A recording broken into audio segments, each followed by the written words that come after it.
8 de la mañana, 55 minutos, 21 grados de temperatura en vivo desde el Tribunal Superior de Justicia Electoral. Ya está con nosotros su presidente, el doctor Jorge Bogarín. ¿Qué tal, doctor? ¿Cómo estás? Buenos días, Santi, Beto, Estela, Luis. Un gusto estar aquí con ustedes y buenos días a los directores aquí de la Justicia Electoral, a los funcionarios de la Comisión Especial. Buenos días a la ciudadanía. Muchas gracias por invitarnos. Te decía el otro día en radio, doctor, que siempre hay candidatos hablando o por abrir ya el paraguas o por tener el discurso armado o por alguna razón, por alguna eventualidad, hablando de fraude. Y dicen, nosotros estamos controlando. Tenés al Partido Colorado ya hoy con un control paralelo, tenés a la Concertación con un control paralelo. ¿En qué porcentaje el Tribunal Superior de Justicia Electoral está en condiciones de asegurar que las elecciones de mañana no van a tener mínima sospecha de fraude? Mira, nosotros estamos muy seguros de nuestro sistema. Lo que las máquinas es imposible que sean hackeadas. Estamos trabajando también en una seguridad del TREP, que van a ser transmitidos, los datos van a ser transmitidos por canales especiales que hemos acordado. E incluso me remito a las internas del 18 de diciembre. Allí fundamentalmente el 100% de las denuncias era el factor humano. Ninguna denuncia de que las máquinas hayan sido hackeadas. Cuando se hablaba del cargado, se hablaba del cargado en el marco de una connivencia entre los miembros de mesa y la persona que acordaba con ellos, pero hemos trabajado mucho en la seguridad y tenemos una confianza 100% en la seguridad del sistema. Y bienvenida al control, bienvenido al monitoreo, bienvenida a la transparencia. Nosotros estamos abiertos a que se controle absolutamente todo. Y también hemos trabajado mucho en lo que hace a la seguridad para que la ciudadanía vaya a votar tranquila. Ningún inconveniente tenemos en que se realice ese monitoreo. Lo que sí, la ley establece que no se pueden dictar resultados antes que la justicia electoral, que es una atribución exclusiva y excluyente para la misma. ¿Qué participación estiman ustedes? Y sobre todo, creo que la participación estimada es la que hace que quizá eso que preguntaba hace rato Estela sea o no una preocupación para ustedes, si es que la cantidad de máquinas va a responder con relación al tiempo de votación y la cantidad de votantes, porque en matemática pura tendríamos que tener por lo menos 20 horas de votación. Pero, ¿cuál es el porcentaje que ustedes estiman como para que esto fluya sin mayores dificultades? Bueno, promedio histórico en Paraguay, 50-55%. Nosotros queremos subir por lo menos 10 puntos más, 65% aproximadamente, en primer lugar. En segundo lugar, sí, hemos hecho una ingeniería realmente con los técnicos para que de 21.000, cerca de 22.000 máquinas, con la tragedia hemos bajado a 14.000 y logramos tener 2.000 más. Es decir, vamos con cerca de 16.000 máquinas. Y tenemos cubiertos absolutamente, obvio, todos los locales de votación. Ahí hemos trabajado en la agilidad, en la celeridad del voto sin descuidar la seguridad. Me refiero a dos aspectos. Uno que el voto secuencial. En las internas uno estaba en la fila y esperaba que termine, que haga todo el circuito la persona que estaba. Cuando ella salía recién se iba. Ahora, una persona va, se acredita con la cédula, como vimos el procedimiento allí, se acredita con la cédula, va al denominado cuarto oscuro, una denominación que no me gusta mucho, pero va al denominado cuarto oscuro y mientras está votando ya llega una persona para acreditarse. Vuelve esa persona para retirar su cédula, entintar el dedo y que el presidente le firme el boletín para depositarlo en la bolsa plástica. En ese instante ya la siguiente persona va al denominado cuarto oscuro y así va circulando más rápido la fila. Y hay otro aspecto que es esencial, el voto informado. Hemos trabajado mucho en la divulgación, en la capacitación, que hay simuladores en todo el país. Todos tenemos en nuestros celulares. Entonces, si uno va Me decía uno de los observadores argentinos, si uno la tiene clara, si uno está ya decidido con su voto y va y deposita el voto, ya no hace esa selección, lógicamente cuando uno va y se encuentra con 45 rostros de senadores titulares, 80 rostros de senadores, de diputados, perdón, y allí ya mientras está mirando y hace su opción allí, lógicamente va a tardar mucho, pero si ya tiene resuelto su voto, va y hace tres. En Capital tenemos 3 candidaturas nada más: presidente, vicepresidente, senadores y diputados. Se suma a 5 en el interior, en los departamentos, gobernador y las juntas departamentales. Entonces es menos complejo el voto ahora, ya que en las internas del Partido Colorado en Capital tenían 9 candidaturas y en el interior 11. Claro. Entonces hay algunas técnicas que estamos buscando que, si se da, no debería tardar ni un minuto la persona que vota. Estela, Robert, Luis, si tienen alguna consulta. Sí. Yo escuché que ahí me iban a hacer una batería de preguntas. Sí, Estela está preparando una batería. Sí. Presidente, es su primera elección y también César Rosell, y siempre preguntan sobre la integridad del árbitro. El árbitro principal de estas elecciones es la justicia, el Tribunal Superior de Justicia Electoral. En estos 30 años de democracia y de ejercicio que tenemos, ¿cuánto se ha reducido la posibilidad de fraude? En términos de justicia electoral, creo que en términos logísticos está todo, pero la elección paraguaya es acta céntrica. Lo que vale, el único documento válido es el acta. ¿Cuánto puede diferir lo que dice el acta a lo que la gente votó en esa máquina de votación? Si los 3 se ponen de acuerdo y dicen, en esta mesa ganó Juan, pero vamos a hacer que gane Pedro, ¿cómo se controla eso? Bueno, la primera parte de la pregunta, en mi caso ya tuve las internas. En el caso de César Rosell, quizás sus primeras elecciones como ministro, pero él es un funcionario que está hace 27 años aquí en la justicia electoral. Lo segundo, nosotros tenemos una plena confiabilidad, y cuando hablemos del TREP también, ahora quiero decir que el escrutinio, que es público y fiscalizado, ya se hace una combinación de manual con la máquina. La máquina ya se pone en modo escrutinio y hace el escrutinio, y las actas son impresas, ya no más actas a mano, que generaba mucha confusión. Entonces lo que transmite el TREP no solo transmite el resultado de esa mesa en el certificado TREP, sino transmite el acta.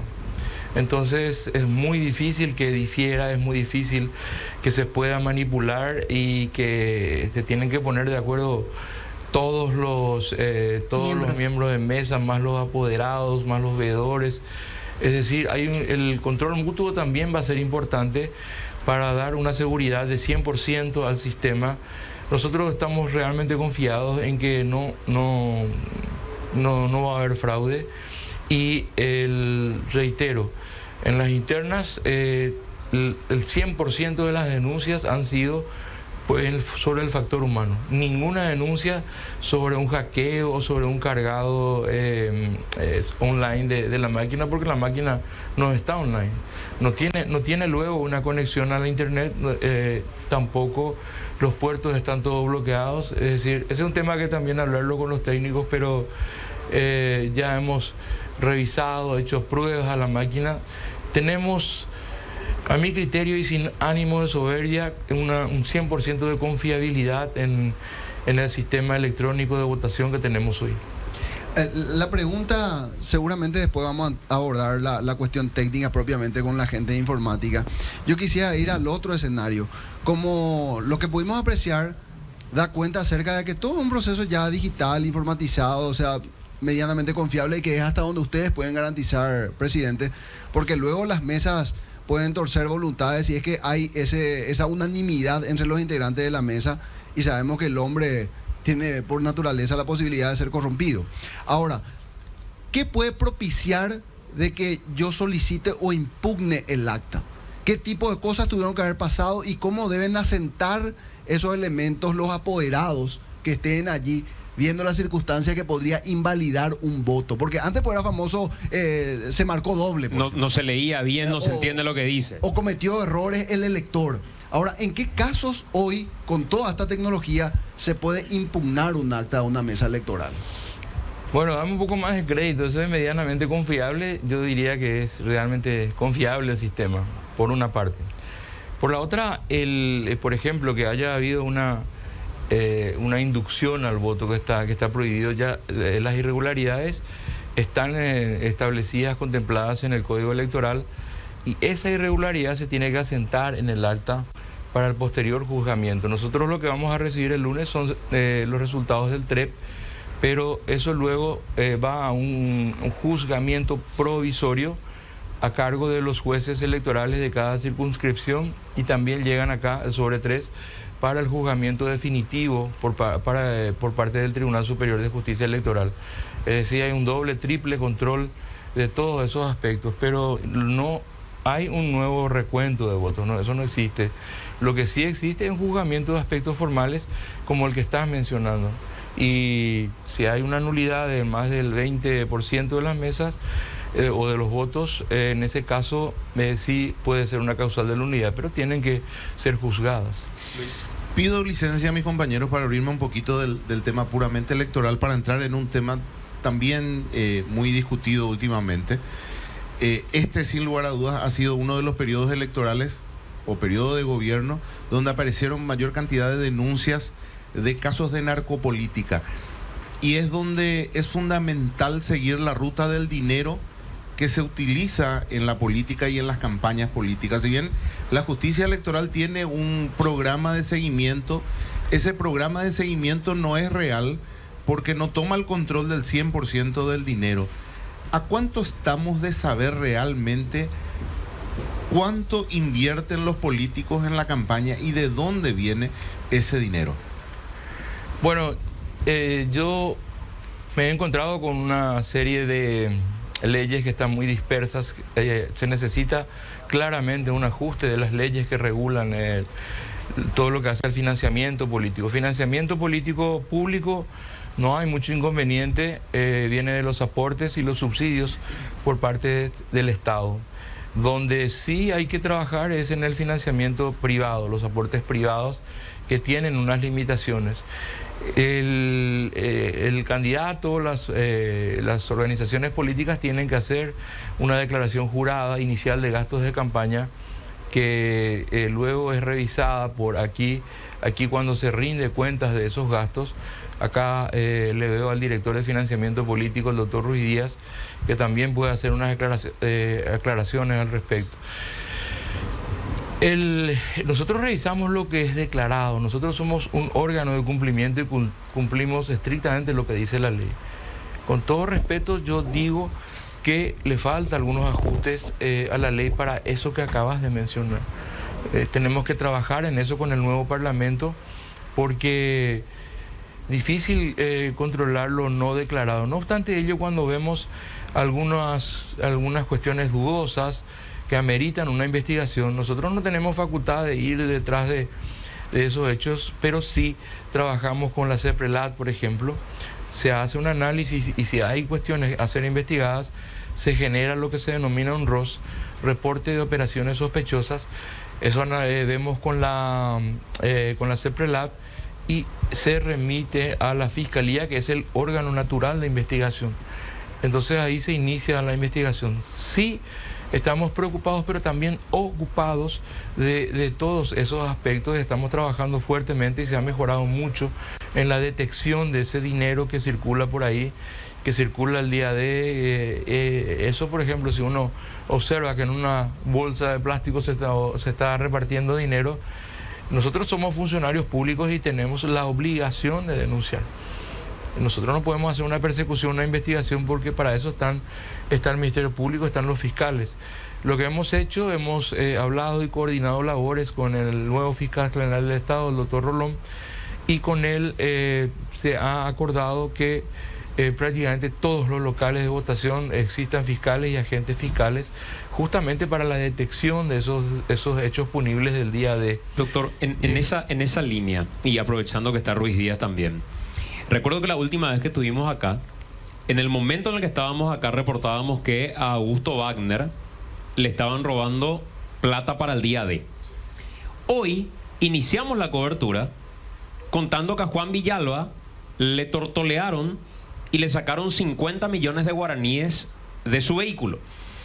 Entonces, si hablamos de dinero monitoreado y trazado, y yo les preguntara a ustedes, al presidente del TSJE y a Ruiz Díaz, ¿ustedes saben de dónde tenía esta plata Juan Villalba? ¿Ustedes pueden responderme o no? Bueno, cuando hablábamos de los créditos, le voy a pedir después a Cristian que responda también.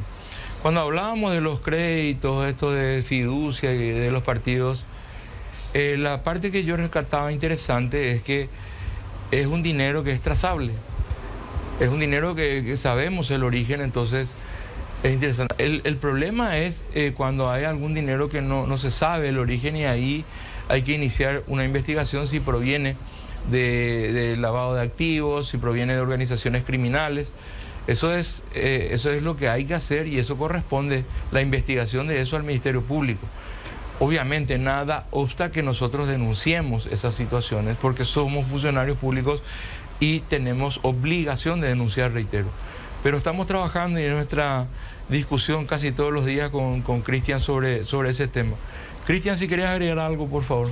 Yo sobre eso quería, agregarle nomás a tu consulta un elemento, a ver si es que es el método o debe ser el procedimiento. Yo, Juan Villalba, tenía 50 millones de guaraníes.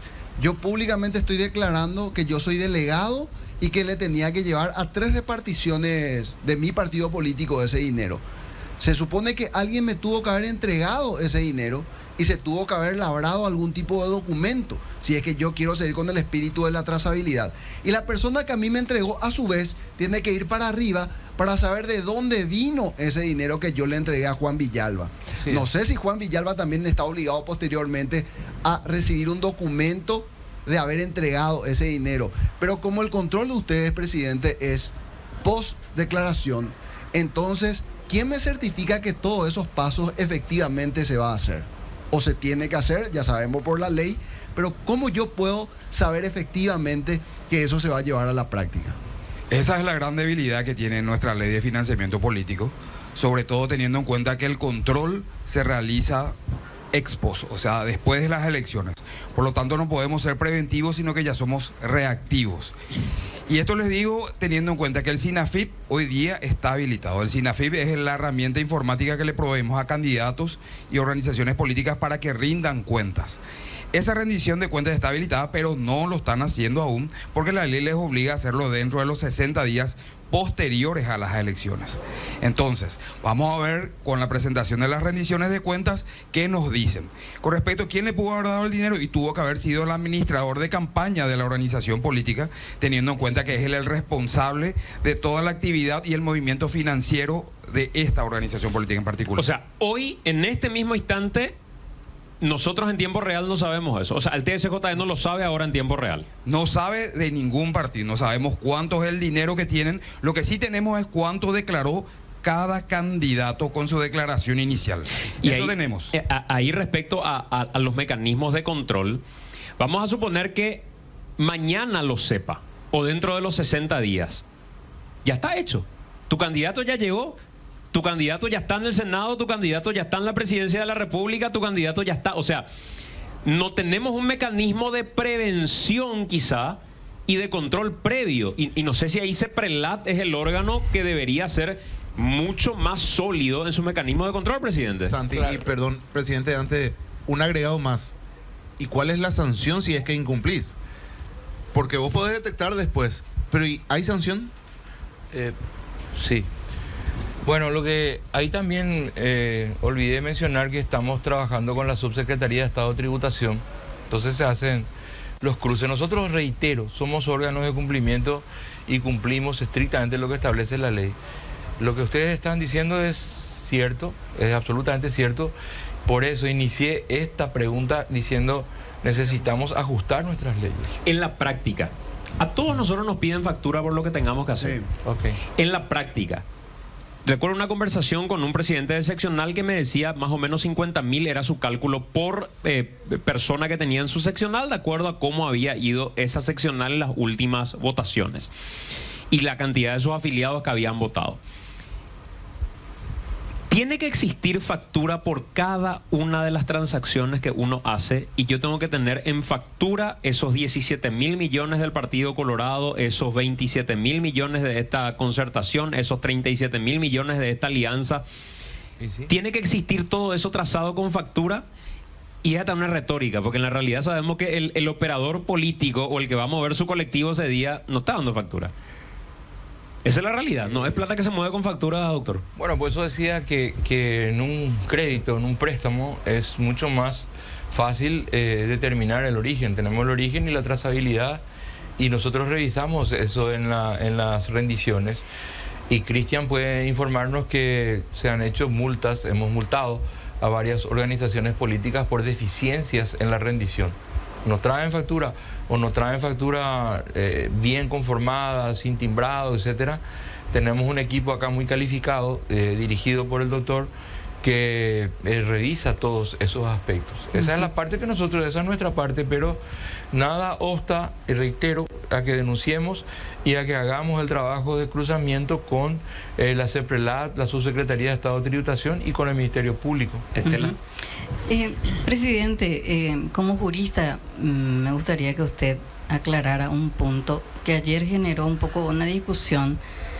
¿Se puede llevar un copiatín del voto, Ayuda a memoria. una ayuda a memoria al cuarto oscuro? Bueno, el voto es secreto. El voto es secreto y estamos luchando mucho contra el hecho de que el voto asistido, que está permitido por ley, se ha vuelto en muchísimos casos voto inducido. Y el voto inducido es un delito. Entonces eso se acerca mucho a que su voto pueda estar inducido por alguna otra persona y que le haga el copiatín, y que es lo que estás diciendo. Mi opinión es que no. No está permitido. Mi opinión es que no, porque lo que está por principio administrativo, lo que no está expresamente permitido está prohibido. ¿Sabe por Pero, qué le digo sí. que me gusta usted que lo diga como jurista y como presidente del Tribunal Superior de Justicia Electoral? Porque en estos 30 años de democracia se combatió todo lo que sea inducción al voto. Así Y es. se trabajó que no uno se ponga la remera distintiva de su partido político, que no se escuche la polca de tu partido cerca del local de votación. O sea, lo que se trata es de blindar de cualquier posibilidad de inducción. Y lo que me preocupa es que desde la justicia electoral se diga sí se puede ir con un copiatín. O no está prohibido y Bueno, se puede hacer de todo. Claro, pero esa pues, es una ambigüedad. chicana. No. Pero desde la justicia electoral no se tiene que alertar la chicana. No, la idea, el objetivo de esas declaraciones cuando se habló es justamente destacar que el voto debe ser secreto. Y también destacar, por ejemplo, están prohibidos llevar celulares Claro. la cuestión es que va a ser difícil controlar, pero nuestra respuesta es categórica que no. Y hubo alguna mala interpretación de eso, pero hoy la palabra oficial es que no se puede. No se puede, e incluso están bien especificadas cuando una persona puede ser asistida para su voto. No es nomás decir no sé usar la máquina de votación. No. Una persona, perdón lo crudo del ejemplo, pero una persona que no tenga una imposibilidad física, por ejemplo, no tiene las dos extremidades superiores y no puede hacer el touch, entonces necesita la asistencia de alguna persona de su confianza y debe ser autorizada por los miembros de mesa. ya no más la autorización, perdón Santi, de un puntero político. ¿Por qué? Porque lo que acá hay dos aspectos allí. El voto secreto debe ser secreto. A partir de la Constitución ya viene eso, y la reglamentación y en las leyes electorales. Y quiero ser categórico en eso. Entonces, los casos en que está expresamente permitida la asistencia a una persona que tiene imposibilidad física están regulados en la ley. Doctor, perdón, ¿y cómo lo van a controlar? Porque precisamente eso es lo que ayer conversábamos con Mauro cuando hablábamos en la radio, y Luis Alberto Mauro nos decía que no estaba prohibido y que de última son los miembros de mesa los que intervienen y no está permitido el cateo. O sea, nadie te va a tocar para ver si llevas un copiatín. Entonces, ¿cómo van a operar ahí para evitar esa práctica? Primero, me parece interesante, no está permitido, decís, pero ¿cómo lo van a controlar? Ese es otro aspecto. Lo primero es si se puede llevar un copiatini. Nosotros decimos que no, categóricamente. Lo segundo es el control, incluso el control de las personas que llevan celulares, porque no hay una permisión legal para que podamos revisar los bolsillos, podamos hacer el cateo, como dijo Luis Alberto. Sí, los miembros de mesa, que son la máxima autoridad ese día en la mesa de votación, tienen que hacer un control por lo menos visual de la situación, en la medida en que se pueda, ¿no? Entonces, y de todas maneras, todas las elecciones se hace una evaluación aquí en la justicia electoral y vamos a ver si podemos establecer alguna ley, no sé, que se pueda revisar a las personas, pero hoy la ley no nos permite que todas las personas sean revisadas y llevan copiatini y todo eso. Sí establecemos los principios generales. Es la responsabilidad del ciudadano también. O sea, se le dice lo que no está permitido. Ir cerrando. Sí. No, yo una cosita nomás le quería decir, porque me pica todo así cuando escucho estas cosas y entramos pues en la casuística, ¿verdad? Sí. Y estas cosas vos sabes bien, doctor, que se resuelve por principios doctrinarios. O sea, el principio doctrinario es que el voto es secreto. Así es. Y la norma aclara específicamente cuándo se abre una compuerta que es de riesgo de que alguien pueda ser asistido. Entonces vos tenés el riesgo ahí entre la inducción y la asistencia. ¿Y quién tiene que ser la persona que asiste? Aquel que es de la confianza del elector, no por imposición de los miembros de mesa. ¿Por qué digo esto? Porque claro, en el sistema de mutuo control, los integrantes de mesa, que en teoría representan a la pluralidad de aquellos que están en competencia electoral, pues tienen que ver si es que es o no un acto de presunta nulidad que debe ser aceptado en el acta para posteriormente impugnar si es que entra alguien con un teléfono celular o entra con un copiatín. O sea, eso se resuelve. Para eso están entrenados los miembros de mesa. Claro, por supuesto. O sea, digo nomás porque de repente tenemos como una visión demasiado paternalista de la justicia electoral, como que tiene que estar en todos los detalles. Y no hay que olvidarse de que en la mesa electoral están representados todos los partidos políticos. Y yo no voy a permitir que el otro me quite ventaja. O si no, soy un tonto. Pero es importante que la justicia electoral baje línea sobre determinados temas. Por supuesto. Y me parece importante que con contundencia su presidente diga esto no está permitido. Porque si no, después no va a faltar quien diga, no, pero yo escuché, yo leí, a mí me dijeron tal cosa. Entonces, está bueno que una voz, la mayor de la justicia, aclare. Y diga esto no está permitido, y que los miembros de mesa, a la hora de discutir eso, cuando se le presente, sepan que tienen una voz, aunque sea un criterio de autoridad el que se utilice. Lo dijo el presidente del TSJ, ella es en Dula Lupa. Sí, porque tenemos que irnos de tela, nos pasamos mucho de tiempo. Espero que eso de la mayor voz no se refiera al mayor de todos. Sino... Yo creo que ninguno de nosotros está de acuerdo con el castigo por no votar, ¿verdad? Yo no estoy de acuerdo. Creo que ninguno está de acuerdo. Y el doctor probablemente está de acuerdo. ¿Vos estás de acuerdo con que se multe por no votar, doctor? Le vamos a embretar a él. Reitero, nosotros somos un órgano de cumplimiento. Claro. La ley de la obligatoriedad del voto, la ley que establece una multa, está allí y tenemos que cumplirla. O sea, esa es una ley que salió del Parlamento y nosotros tenemos la obligación. Lo que hicimos ahora es reglamentar algo que ya estaba establecido. Claro. Yo no estoy de acuerdo con el garrote y del amedrentamiento. Nosotros lo que hicimos ahora es cumplir con nuestra obligación y encima cumplir cuando te dije. Sí, cierto. El jueves va a ser reglamentado y el jueves salió la reglamentación. Pero es una buena pregunta y quizás tenemos que ingresar al proceso de formación de las leyes en el sentido de que ahí se resolvió ese tema y nosotros simplemente cumplimos lo que establece la ley. ¿A dónde se destina esa plata? Bueno, ahora estamos viendo la Procuraduría. Lo que había que trabajar también, aparte del procedimiento, era la ejecutividad, y la Procuraduría se va a encargar por ley también de realizar los procesos. La sentencia que declara el no cumplimiento va a ser un título a los efectos que la Procuraduría realice el procedimiento.